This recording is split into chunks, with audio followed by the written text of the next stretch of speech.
Thank you, and thank you very much, Mark, for being with us.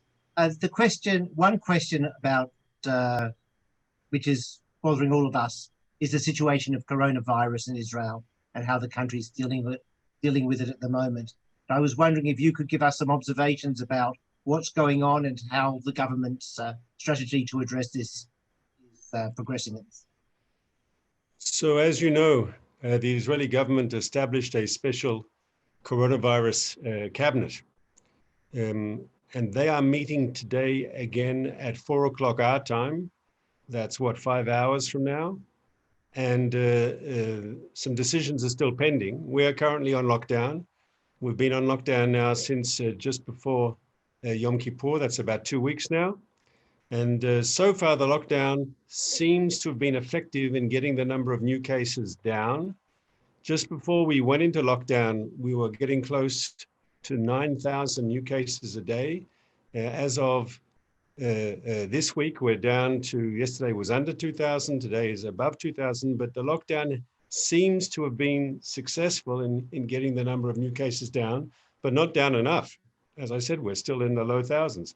So it's important that we, as we move forward, that we try to balance, obviously, social needs, economic needs, but also the number one goal is to keep the public healthy. Decisions could be taken today as to easing the lockdown, but we've got to make sure that we don't repeat some of the things we did last time when we entered the lockdown. I mean, the Prime Minister has said we opened up some things too early, and we've got to make sure that we don't do that again now as we come out of this current lockdown. Thank you. On the same token, the issue of the coronavirus, the impact it's having on international affairs, but every country is affected. Do you see a changing diplomatic relationship reflect a sort of arising really from the pandemic, and how countries have needed to address this? So I can tell you that I see my Prime Minister has been speaking to world leaders on the phone, including, of course, with the Australian Prime Minister too, much less face-to-face. This year, when the United Nations General Assembly met in September, leaders were asked to send videos instead of showing up in person. So diplomacy was definitely different there. Usually, I mean, you'd come and give a speech and then you could meet a dozen more world leaders, one after the other, because everyone was in the same, the same spot. That became impossible now. So coronavirus has affected the way we've been working. I think it's affected everyone. The only question is, and I don't have a good answer for this, when this is finally behind us, to what extent will some of the changes still be there? And that I don't know the answer to yet. Well, one change that we really hope will be there for some time is the outcome of the Abraham Accords. I was wondering if you could share some observations about the Abraham Accords, perhaps differences or uniting notes between the relationship with the United Arab Emirates and that with Bahrain. But we'd be very interested to hear the Israeli perspective. Most people in this conference today heard the perspective of the UAE ambassador last week. It would be very interesting to hear your Israeli perspective. So for Israelis, it's very exciting. Excuse me. It really is a breakthrough. I was accompanied, of course, the Prime Minister when he was in Washington to sign those documents, both with the UAE and with Bahrain. We're expecting more activity in the coming weeks. It really is an exciting time for Israel. I mean, if we zoom out and look at the big picture, I mean, Israelis were used to a situation where when we looked for friends, we looked towards Canada, the United States, Australia, other people in Western Europe. And when we looked in the region, we saw people who didn't like us, people who didn't believe we had a right to be here. And for Israel now to be expanding our relations so energetically with Arab countries, with Muslim countries, is very, very exciting. It's a dawn of a new era, and it promises so much. I mean, the recent agreements reached with the Emirates and with Bahrain are particularly exciting. I mean, there were two firsts here. The first breakthrough was that it was the first time we signed a peace treaty with an Arab country in over 25 years. The peace treaty with Jordan was signed in 1994, and there's been nothing since then. And so this was a real breakthrough. And the other first was that we signed 2 agreements with 2 Arab countries on the same day. That's never been done before. And everyone understands that this is a momentum, that it's not going to stop, not with the UAE and not with Bahrain, that this is the flow of history now. And we will see more and more Arab and Muslim countries upgrading their relations with Israel, normalizing their relations with Israel. And this is amazingly, amazingly good. I mean, obviously the blessings of peace in themselves would be enough. But as you know, those countries in the Gulf are very successful economically. Obviously, we've had historic peace agreements with Egypt and Jordan. Both countries are crucial politically. Both countries are important militarily. Both countries have diplomatic clout. But the countries of the Gulf, as you know, have economic clout. And together, Israel and these countries can, above and beyond the peace agreement, we have the ability to cooperate on so many areas which can be mutually beneficial in trade and in investment. I mean, I was joking, I was speaking to some media from the Emirates the other day, and I said, you take Israeli innovation and you marry that with Emirati entrepreneurship, it really could be a winning combination. And I can tell you the business community in Israel is very, very excited about the possibilities, as is the public as a whole. I mean, this is a sort of peace agreement that everyone in Israel can feel because it can enhance national prosperity. Yes, and you just referred in your answer to the issue of Israel's right to exist, not just the fact of existence, the issue of permanence, not just a temporary acknowledgement of Israel happening to be there. Could you talk a little bit about the depth of the understanding of Israel by the UAE and Bahrain, or at least the people you've so far been able to interact with?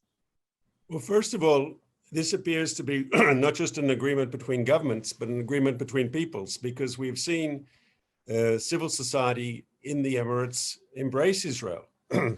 We had a first cargo ship come in to Haifa port yesterday. We're seeing businessmen talking. When governments are talking to governments, we're talking about very practical things like how can an Israeli credit card work in Bahrain and an Emirati credit card work here in Israel. And there really is a desire to move from this peace agreement to tangible, very tangible cooperation, which will be a very, very good thing. There's also part of it, and to answer your question, if you read the peace treaty between Israel and the Emirates, you'll see that there's one paragraph there that we don't have anything like it, not in our peace treaty with Jordan and not in our peace treaty with Egypt, which talks about a dialogue, the Jewish people and the Muslim people, talks about that we both have common roots. This sort of language coming out of the Middle East is very, very much appreciated. The fact that we have a common heritage, that we're related in some sort of ways, that we're not a foreign implant, as some of the, some would have said that Israel is a legitimate part of the region. We have a historic roots here. They have historic roots, and we are going to work together. Which is wonderful, and it reflects very much on what the UAE ambassador was sharing with us last week. Something else in your first answer on the Abraham Accords, you referred to the momentum of history, the way it's going. How close is Israel to having other Arab countries join in? Is it something you think is very likely in the near future? Is it a long-term strategy that you see coming to fruition? What should we be looking for, and what can we fairly expect? I think we can expect more, and we can expect more soon. Whether it's in the next weeks or in the next months, but I have no doubt that you'll see more and more Arab countries join this expanding circle of peace, because there's been a rethinking in much of the Arab world about their relationship with Israel, about their relationship with the Palestinians. And it's very interesting. I'm sure you noticed that there was that very significant interview given to that Al Arabiya, the Arab satellite television network, by Prince Bandar. When I was in Washington and at our embassy there, he was the Saudi ambassador. He was legendary. He had all these relationships. He was one of the most powerful ambassadors at the time in Washington. And I think after leaving Washington, he went on to be the National Security Advisor. He is a grandson of the founder of Saudi Arabia, Ibn Saud. He's Saudi royalty. And he gave a series of interviews where he talked about the Palestinians in a way that was very interesting. He expressed support for the justice of their cause, but he was very critical of Palestinian leadership. And I think he was expressing what more and more people in the Arab world think, is that they can't allow a dysfunctional Palestinian leadership to hold back the whole Middle East from moving forward. The Palestinian leadership cannot have a veto on Arabs and Israelis working together, moving forward, building a more secure, stable, and hopefully prosperous Middle East. Cooperating together, everything, as you said, from coronavirus to trade and investment. Yes, we can so much benefit. We can all benefit so much from having better relations. And ultimately, we would hope the Palestinians can join the circle of peace as well. Yes, and the ambassador also spoke to us about the Islamic motivation, and speaking in terms of Islam and the Islamic religion having a proper relationship with Jews in Israel. As you'll be aware, Australia's nearest neighbour is Indonesia, the world's most populous majority Muslim country. And we were wondering what your views are on the likelihood of the positive influence of the Abraham Accords on the broader Islamic world beyond the Arab world. So I would hope that it would be positive, that there's no reason for countries outside the immediate region to be stuck in the outdated mantras of the past. There's a new feeling in the Arab world. There's a new openness to Israel, a desire to cooperate with Israel. And those Muslim countries who in the past sort of thought they had to show solidarity with the Arab world and had to be very cold in their relationship with Israel, well, the Arab world has moved on. And it's time they moved on too. Everyone has so much to benefit from having a relationship, from cooperation. It's win-win. And we face common concerns, we face common threats. By working together, we meet those threats in a more effective way, and we can embrace the opportunities of the future. So I would hope that we would see countries that have traditionally been standoffish to Israel now re-examine their relationship with Israel. I mean, if countries in the Gulf are embracing Israel, if Egypt and Jordan have peace treaties with Jordan, there's no reason why other countries around the world can't join the circle of peace too. Ultimately, it'd be good for them, it'd be good for us, it'd be good for the planet. Thank you, Mark. Now, I've got a few questions. I might move a little bit westward. Now, you've just come back home after a 4-year posting in the UK. And let's just say it was a very interesting time to be Israel's ambassador to the United Kingdom over the past 4 years. How has Israel's diplomatic position changed there over the time when you were ambassador?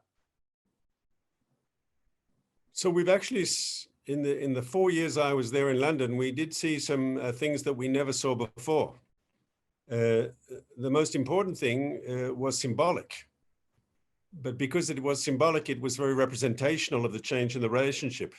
For years, Israeli ambassadors would extend invitations to members of the royal family, the British royal family, to visit Israel. And they were regular visitors in many ways to our neighbors. They would go to countries across the region, but for some reason, it was never possible for them to visit Israel. And yet, in 2018, I believe it was, halfway through my term, Prince William made the first ever official visit to the Jewish state by a senior British royal.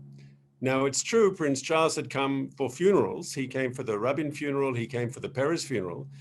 But in diplomatic protocol, that's not considered an official state visit. And that glass ceiling was broken when Prince William came for that visit. And I think that, though symbolic, was also a sign that the overall bilateral relationship was in a much stronger position than it had been in the past.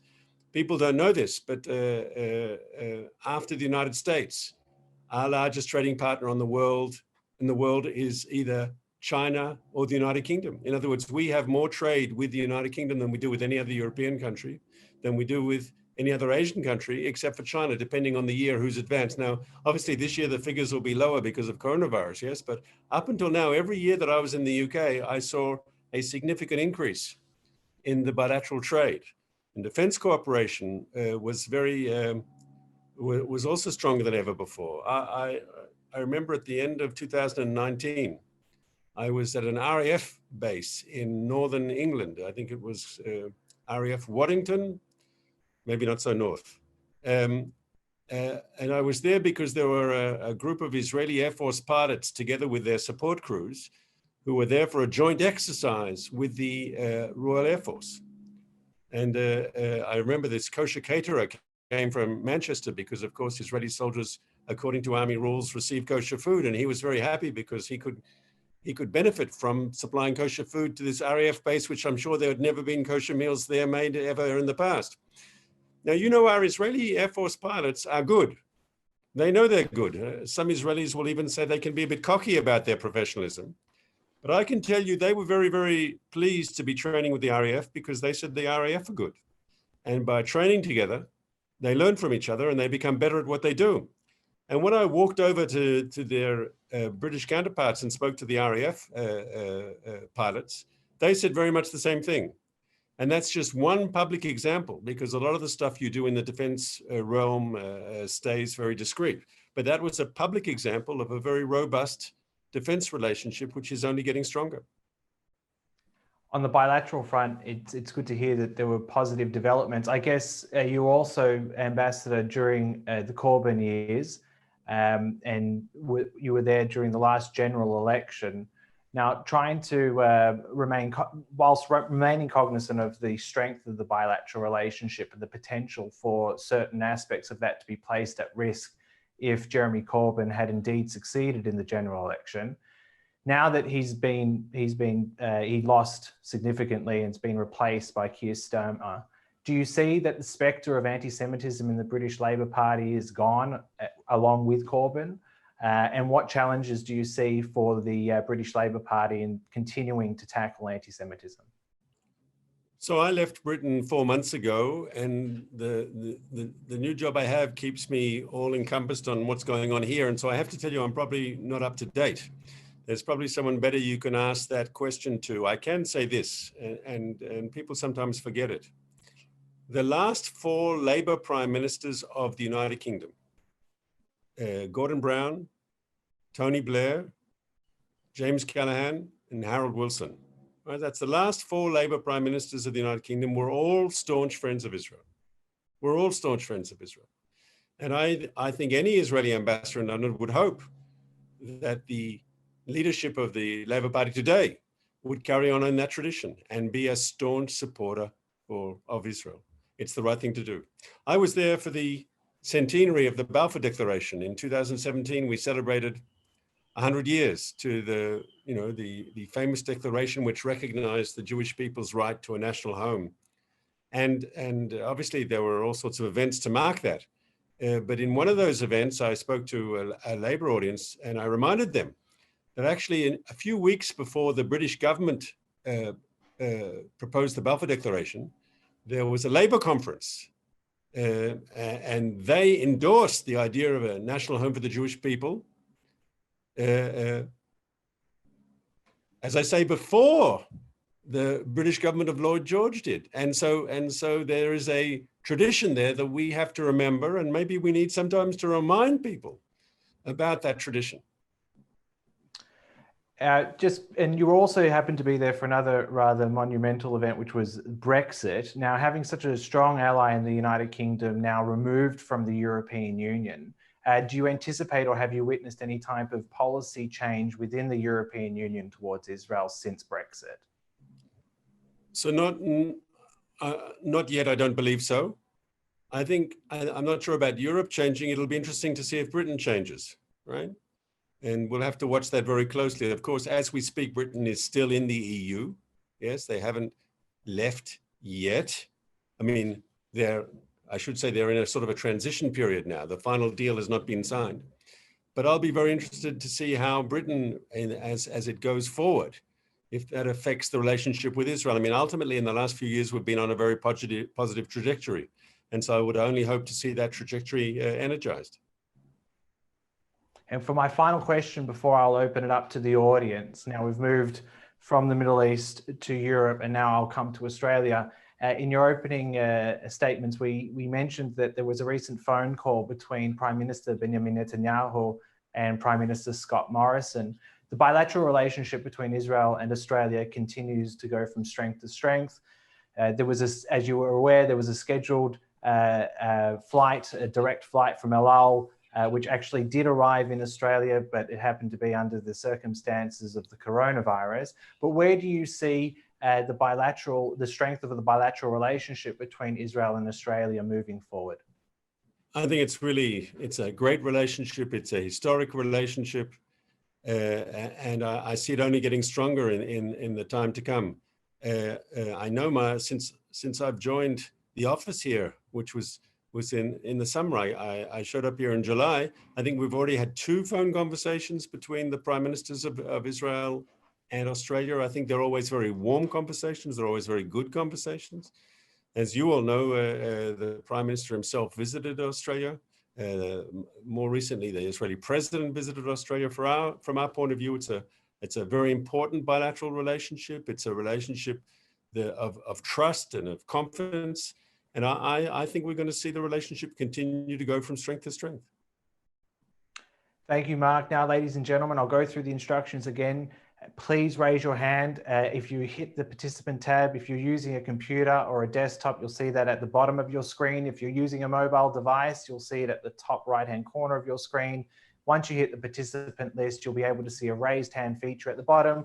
Please raise your hand to ask a question and we'll get to you. You can also use the chat feature inside Zoom. If you send a question through the chat, we'll endeavor to get to you as well. For the first question, I'll hand over to AIJAC's Naomi Levine.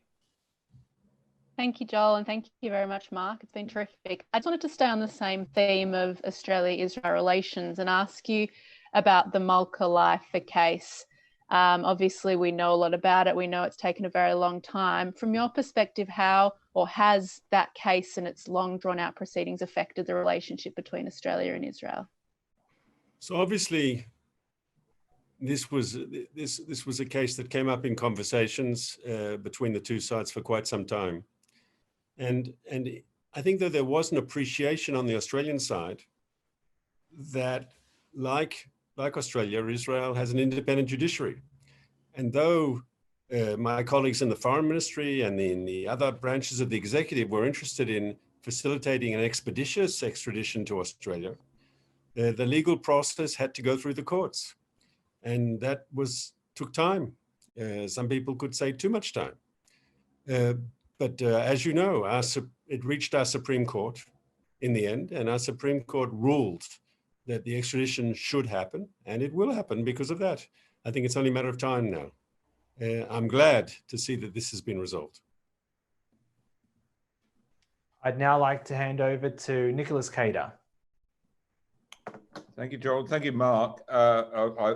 I'm here with my wife, Rebecca Weiser, and I think she has a question too. So we might just sneak in two if we can. Please keep... Go for it, Nick, please. Terrific. We'll keep them as brief as you like, Mark. But the first thing I'm very interested in of the other great sort of tectonic movement in the last 6 months has been really the relationship with China, a more assertive China and everything that brings with it. I'd be interested in how that impacts on Israel and whether you think that that's been perhaps part of the impetus behind the realignment in the Middle East. And Rebecca, do you want to throw in yours? Hi, yeah. I just wanted to ask about the fact that Biden and Harris have both reaffirmed their commitment to reinvigorating or returning to the Iran deal. So if Biden is elected, how do you think that will play out in terms of relations with both Iran and with the Arab states? So on China, as part of my history is China. My first diplomatic posting many years ago for the Israeli Foreign Service was in Hong Kong. It was still British at the time. But I spent 2 years there, and then I moved to, I think it was in 1993, I moved to Beijing, where I served for 3 years. I have a son who was born when we were in China, and we have a joke in the family that on his behind, it's stamped made in China. That's a family joke. I don't know how that goes down on Zoom. China, Israel wants good relations with China. We want to, I've accompanied Prime Minister Netanyahu on his visits there. And obviously China is an important player in the world today. But I need to say the following: Israel is part of the West. Yes, we are part of the West. We make no bones about that. And that we are working very closely with allies and friends, Australia and the United States, and we share their concerns. As to the Iranian issue, look, from our point of view, when we said it at the time in 2015, we thought the nuclear deal with Iran was a huge mistake, a huge mistake. It promised to block Iran's path to the bomb, but it did the contrary. On the contrary, it in fact made an Iranian nuclear bomb very, very probable. It basically made it more difficult in the short term for the Iranians to have a nuclear weapon, but it opened the path in the long term for them to have a weapon without a problem, because all the restrictions placed on the Iranian nuclear program were limited in time and not contingent whatsoever on changes in Iranian behavior. And then because they got a shot of money, because the sanctions were lifted and suddenly they got these billions of dollars coming in from the world and from other sort, their economy started getting up, they had more money to spend. Now, the people who supported the deal said, well, this is part of bringing Iran out of the cold. This is part of making Iran part of the international community. We're going to tame the beast, so to speak. But as my prime minister said in the UN speech he gave digitally in September, basically all he did was, the deal did, was that it opened the door to occasion, allowed this beast to come out and threaten the countries of the region. And the Iranian deal did not bring better behavior from Tehran. On the contrary, we saw Iranian aggression upgraded in Syria and Iraq, in Yemen. We saw their missile program move ahead very aggressively, and it didn't stop them with a nuclear bomb. So we were very supportive of the American decision to pull out of the JCPOA. We're very critical of the Europeans who seem wedded to the JCPOA, even though the Iranians are now in open violation. And we think it would be a mistake to go back to the JCPOA. That's exactly what the Iranian government would want, because it gives them the best of both worlds. It ends the sanctions, and they don't have to give up. They don't have to give up their plans to build a nuclear bomb. One thing that did happen while I was in London was, of course, there was the Israeli intelligence discovery of that nuclear archive in Tehran, which was quite a feat for Israel. But for anyone who doubted, those documents, and they've been shared with intelligence agencies around the planet, those documents prove without any doubt, yes, that all those Iranians who've been saying, oh, we just want nuclear power for energy, yes, this is all for civilian, it's rubbish. They've been lying through their teeth. They were lying then, and they're lying today when they say they only want nuclear power for energy. It's rubbish. They want a nuclear bomb, and we have to understand that. And the only way to stop them having a nuclear bomb is to make it absolutely clear that that will be unacceptable. The JCPOA did not do that. On the contrary. The JCPOA gave them a clear path to a bomb. It allowed them to continue enrichment. It allowed them to continue on building a new generation of centrifuges. It allowed them to continue to work on delivery systems. All these things were unacceptable and were a mistake. Thank you, Mark. I will now hand over to Professor Gus Lira.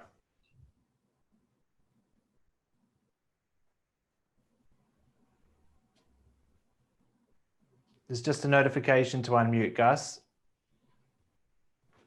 Do you hear me now? We can, yes. Okay, thank you very much. I have a triple-barreled question, each component of which is very simple.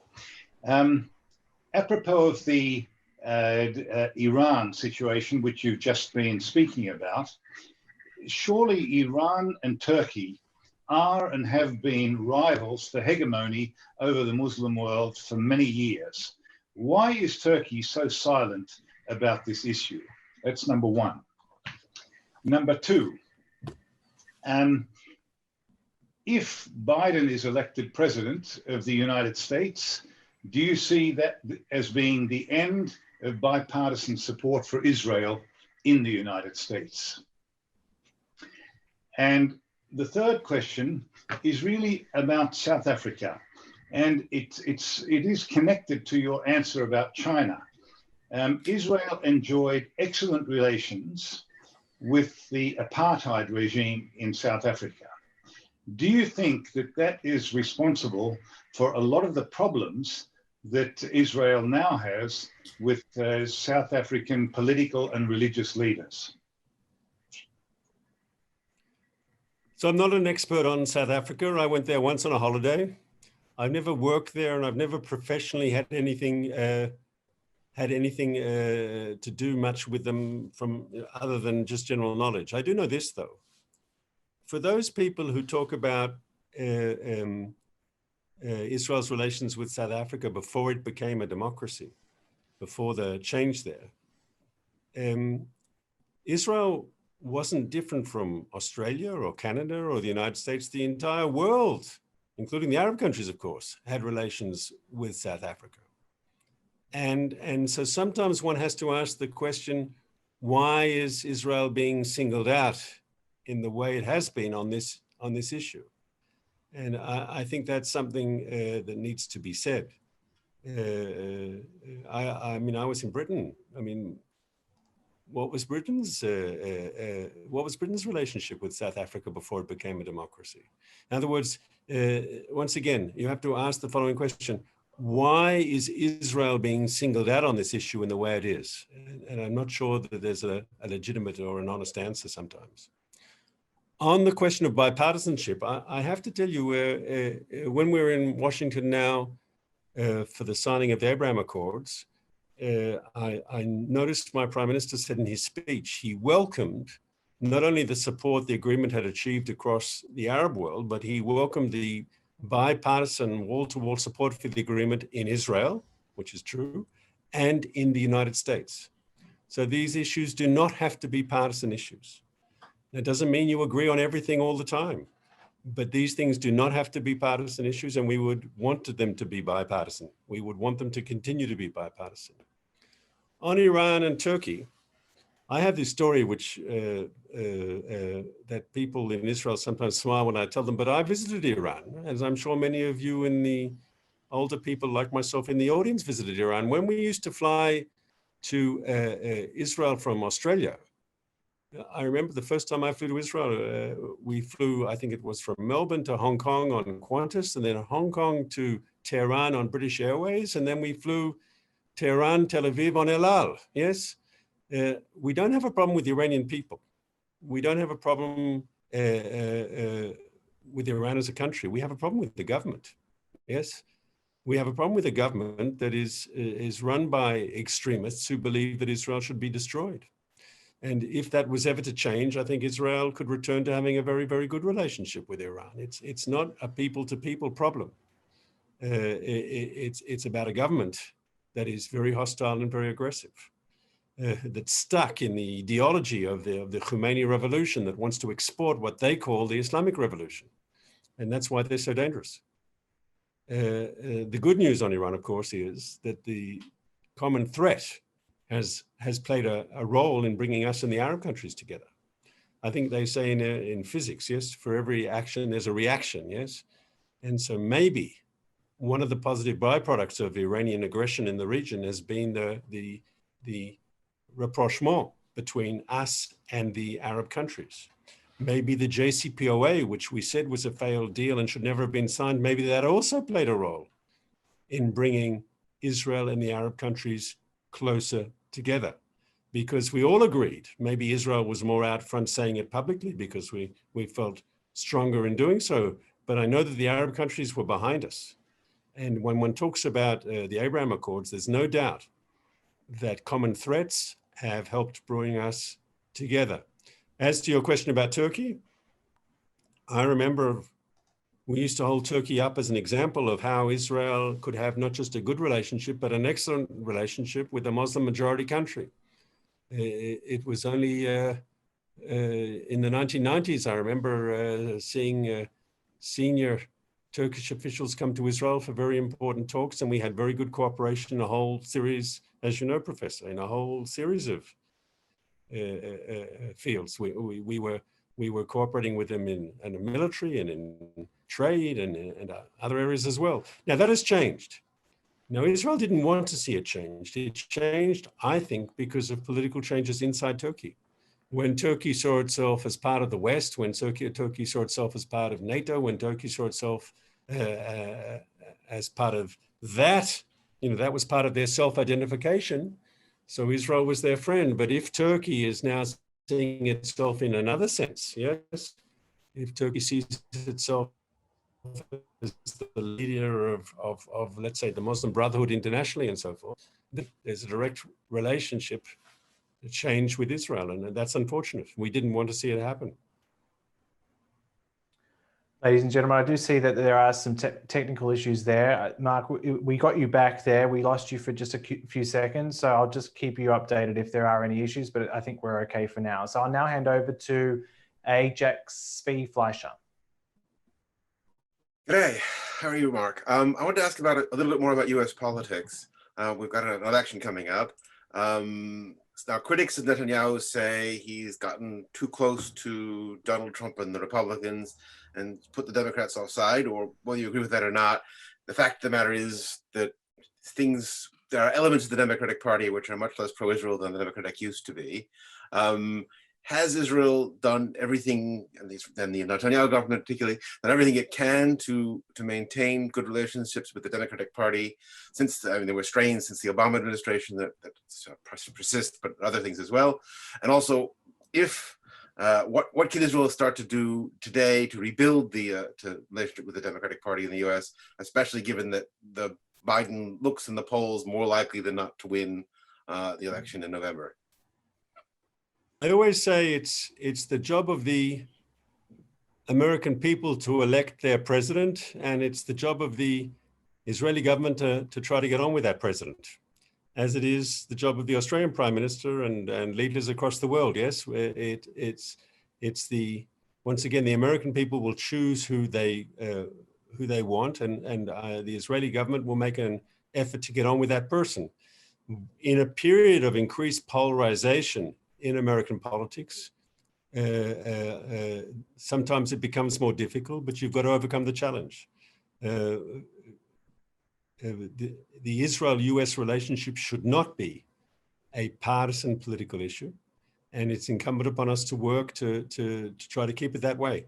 I mean, anyone with a historic sense, Truman, who was amazing for Israel, yes, recognized the Jewish state was very important in giving us support in the early years. Democrat. Then came Eisenhower and John Foster Dulles, as the historians among you know, they were much more standoffish towards Israel. They believed that Israel maybe was forcing the Arabs into the communist camp or so forth by Western support for Israel.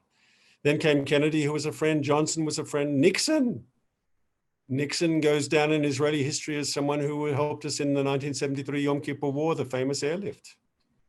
And then George Bush's father, the Bush Senior, a more tense relationship maybe. We had some issues there, and then Clinton, and so in the past we've had a strong relationship, bipartisan, sometimes warmer relationships with a Democratic, sometimes warmer relationships with a Republican.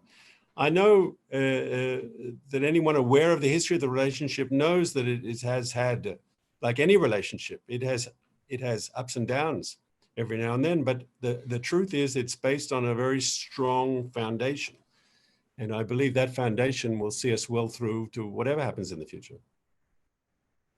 Thank you, Mark. And I'll hand over to Sharon Middleman.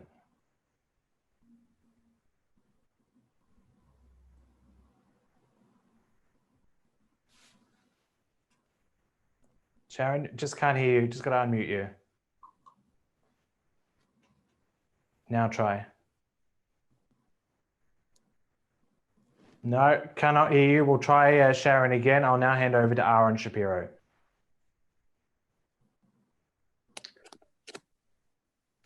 Go for it, Hi, Alan. Mark. I had a question now.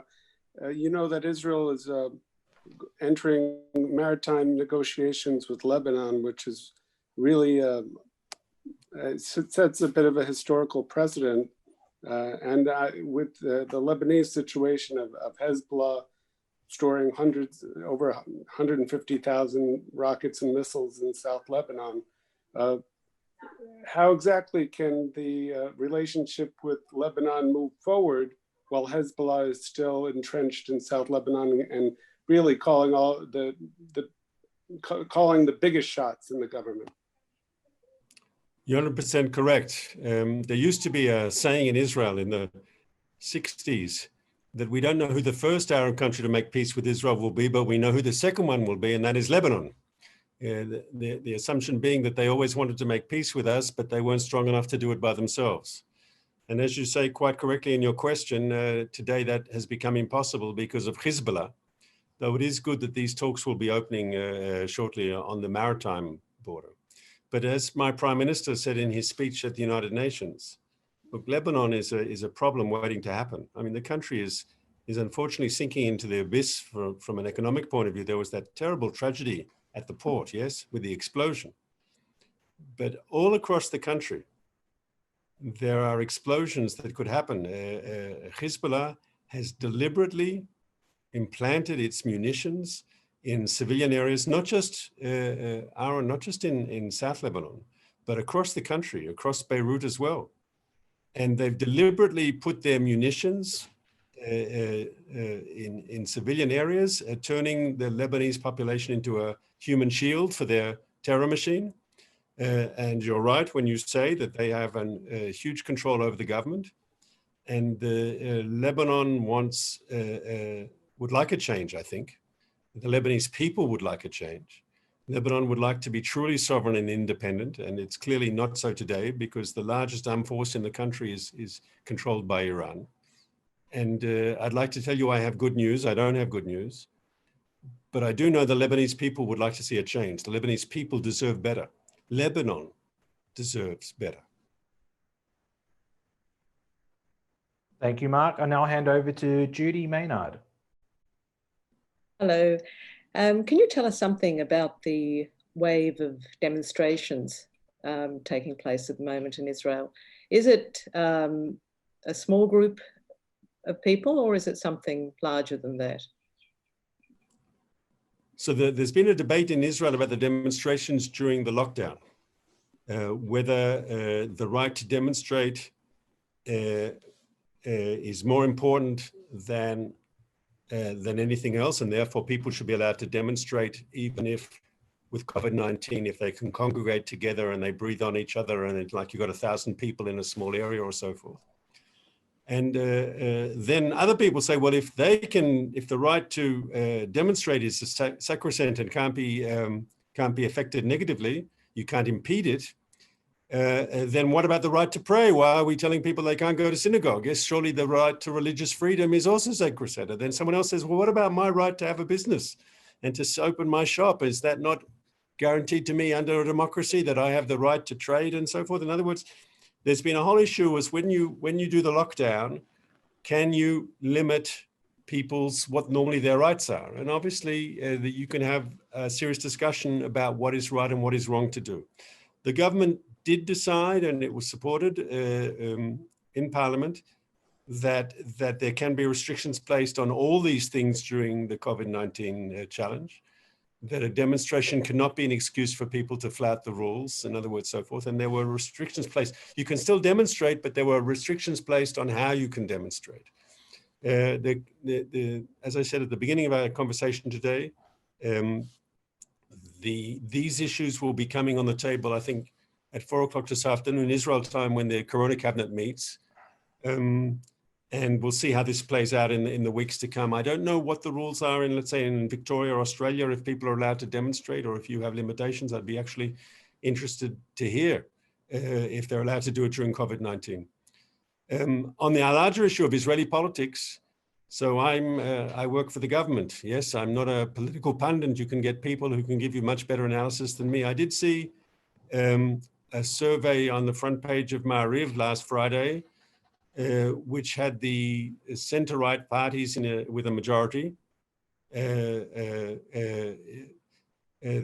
opposition leader doesn't seem, according to that poll, to having the numbers that he's seriously challenging the government. But once again, it's fluid. Who knows what will happen in the weeks to come? Thank you, Mark. Just to let you know, I can confirm, no, we in Melbourne are unable to protest our 4-month lockdown, but we certainly in Melbourne don't envy the position that Israelis find themselves in with lockdown. It's been quite a long and arduous time period for all of us in Victoria, but at least we get to continue on with AIJAC Live Online at least once a week. Now, I do see that Nicholas Cater, you have your hand up again. I'll just quickly go to Nick for another question. Yeah, I'm interested, Mark, on your thoughts on the Palestinian question. So as you point out, the Palestinian leadership has basically appears to be fallen out of favor with the Arab states for various reasons. And in addition, we've seen this massive fall in their revenues with the US and other countries. And I'm glad to see Australia either withdrawing aid money or reducing it considerably. What effect will this have? Will it make it more or less likely that we can reach a two-state solution with the Palestinians? I think it makes peace more likely, because the Palestinians are going through a crisis. They're going through a self-inflicted economic crisis, and they're going through a diplomatic crisis. Because if the Arab world is criticizing them, if the Arab world is refusing to accept what they're saying, yes, then who are their natural allies? They really are in a difficult diplomatic position. I mean, that interview I referred to earlier by Prince Bandar, the former ambassador to Washington, the grandson, yes, he's a Saudi blue blood royalty, yes.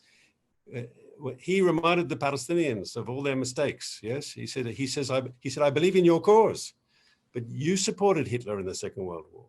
You supported Saddam Hussein in the Gulf War. You know, when he invaded Kuwait and attacked the Gulf, right? You cheered on his missiles that were landing on Israel and Saudi Arabia. You said no, and he had a whole list of times where the Palestinians said no to different parts of the peace process moving forward, going back to Camp David. He even talked about partition, yes? And he said, we in the Arab world, we didn't necessarily agree with you, but we always said we have to support you because you're our Arab brothers, right? And we believe in the cause. And now for the first time he's saying, no, we won't support you when you do the wrong thing. Enough is enough. And if the Palestinian leadership has lost the Arab world, if they're losing more and more Arab countries, right? And they've been reacted. They called the Emiratis and the Bahrainis. They said it was a stab in the back. They said they're traitors to the Arab cause. Well, of course, people in the Arab world will say things back to the Palestinians. And ultimately, I hope this crisis that the Palestinians are going through will encourage them to think a bit about some of their positions, to re-examine some of their positions. I mean, obviously, if they've painted themselves into a diplomatic corner where not even the Arab states are being supportive, they have to think about that. I mean, when Egypt signed the peace treaty with Israel in the late 1970s, you will recall that Egypt was ostracized in the Arab world. Today, when the UAE and Bahrain make peace treaties with Israel, nothing of the sort. On the contrary, if anyone's in a corner, it's the Palestinian leadership. And I hope, once again, that there on the Palestinian side, people will start to rethink some of their issues. They had a lot of power. Their power was they had a veto on Israel's relationships with the Arabs and Muslim countries. And they could say, no, we are holding them all back. Today, that veto is disappearing, if not already disappeared. It's time the Palestinians fundamentally re-examine some of their historic positions and re-examine their policy.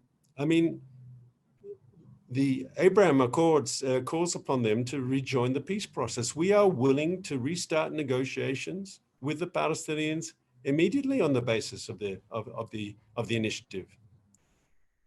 And the Palestinians are refusing to do so. They're going around the world asking for money because they say they're going broke, but they're refusing to accept Israeli money that we're willing to give, the money that we're supposed to transfer as part of the agreements. They really have painted themselves into a corner. And hopefully, yes, when the dust clears, so to speak, they'll have a serious think about where they are and what they want to do, because they're really, as a leadership, the Palestinian leadership is doing the Palestinian people no favors whatsoever through their behavior. Thank you, Mark, and thank you, Nick, for that question. I'll now hand over to Harry Perelberg. Obama, we know the story about Obama.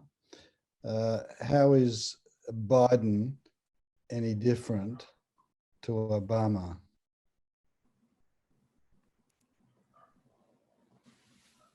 So I don't know how I can, answer that question. In relation to Israel, in relation to Iran, foreign policy. Look, we're now 3 weeks away from the American election. And so maybe it's probably best that I stay out of that sort of thing. I don't want anything that I could say that could be played out in the election. I work for the government of Israel, and foreign governments do not interfere in the elections of friendly countries. And America is a very friendly country. We'll move on now to Sam Saltzman. Mark, talking about global anti-Semitism, has Israel got currently a purposive and coherent strategy in view of the outbreaks that have occurred in the last 3 or 4 years, and more so during the course of the COVID crisis? So the issue of anti-Semitism has not died. And in fact, we've seen, to a certain extent, a resurgence. I mean, as was said before, who would have thought that the Israeli ambassador in London in the 21st century would suddenly discover that anti-Semitism became an issue again? Yes, it was supposed to be a relic of the past. Yes.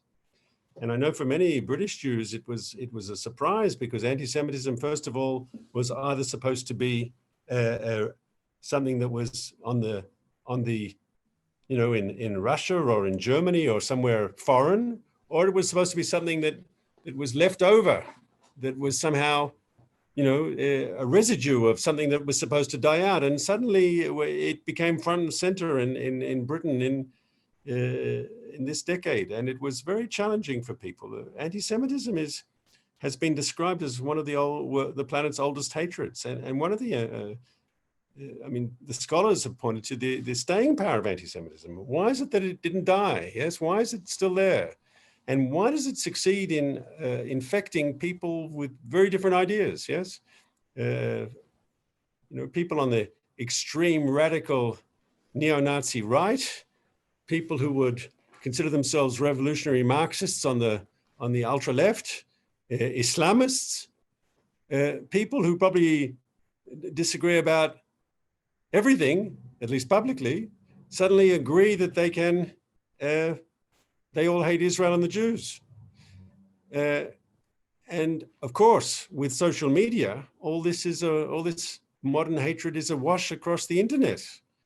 What maybe people wouldn't say in polite society, they feel free that they can say on the internet, yes, because they have a vehicle for their hatred, and it's a problem, and it's time we dealt with that problem more seriously. Now, ladies and gentlemen, we're coming up to the hour mark. I'll now hand back to Jeremy Jones to ask the final question before handing over to AIJAC's National Chairman, Mark Liebler. Thank you, Mark.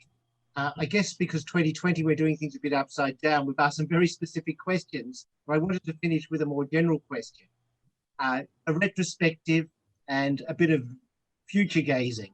Over your period of time within your service to Israel and the cause for Israel, the major changes you have seen, what are those major changes, and what are the auguries for the future of Israel in a changing foreign policy environment? Jeremy, I know I'm not objective, but Jeremy, I am really, really optimistic about Israel's future. And that optimism is based on two fundamentals that I think are rock solid. The first fundamental is the changes with the Arab countries, which we've seen now with these two countries and more coming. But a region that once saw Israel as an enemy, a region that once saw Israel as a colonial implant and was very negative in the way that their attitude towards us, is now opening up to Israel. This is very exciting. This is revolutionary. This gives us possibilities, not just for peace, but for, as I said before, for cooperation. And these new relations with the Arab world give me much, much hope and optimism for the future. And then I combine that with the Israeli economic miracle. I mean, Israel, I know we're all going through COVID-19 and the recession that's gone along with that, yes? But when this is behind us, Israel remains a high-tech superpower. We are a center for global innovation. Israel is perfectly positioned to succeed in this century, in the 21st century. We're in a situation where Israel is just geared to succeed. And I see the young people in Israel who understand that, and all the young high-tech entrepreneurs and the people involved in creating tomorrow's ways and tomorrow's medical things. And it's very, very exciting. So when the politics is right and the economics seems to be right, you put all that together, I think Israel is a winning proposition. You know, in the past, and this is a challenge to Jewish communities around the world, people used to raise money to support their poor cousins in Israel, yes? How is that going to change in the next couple of years as Israel becomes increasingly a successful country? And I'm glad that Israel is increasingly a successful country. And I believe very firmly that Israel's, if we look at, Israel's independence in the last 70 so years, yes, and I believe the next 70 years will be much, much more better than the first 70. Okay, thank you. And now, thank you very much, Mark. I would now like to ask Mark Lieber, AIJAC's National Chairman, to conclude these proceedings. Thank you. Thank you. You can hear me? Really? Yes. Yeah. Okay. But let me say that it's a pleasure and a privilege to thank Mark for his time and insights this evening and for his long and deep contribution to the State of Israel. In going over some of the media coverage Mark has had over the years, I recently came across an interview in which he was asked how he could work for political leaders spruiking indefensible policies. His response was that if he didn't have faith in his client, he couldn't do his job. And ultimately, he explained his client is the State of Israel. I must say, Mark, that many of us here find ourselves in the same position from time to time, criticised for not condemning specific decisions of specific Israeli governments and their leaders. And our position is precisely the same as yours. Our focus is the security and well-being of the Jewish homeland. In every role you have performed, for every leader you have served, you have made an equally compelling case in explaining their policies and actions. And for those who think that that's easy, those leaders have included not only the current Prime Minister, but former Prime Minister Ehud Olmert. Mark, it's a testament to your professionalism, your loyalty, and most of all, your deep, lifelong commitment to Israel. That commitment was nurtured here in Australia, and it shouldn't go without saying that we are very proud of you. Once again, our heartfelt thanks for spending the time with us tonight, and hopefully we can greet you here or in Israel in person in the not too distant future. Thank you. Thank you, Mark, and thank you, Mark Regev. That's all we have time for tonight.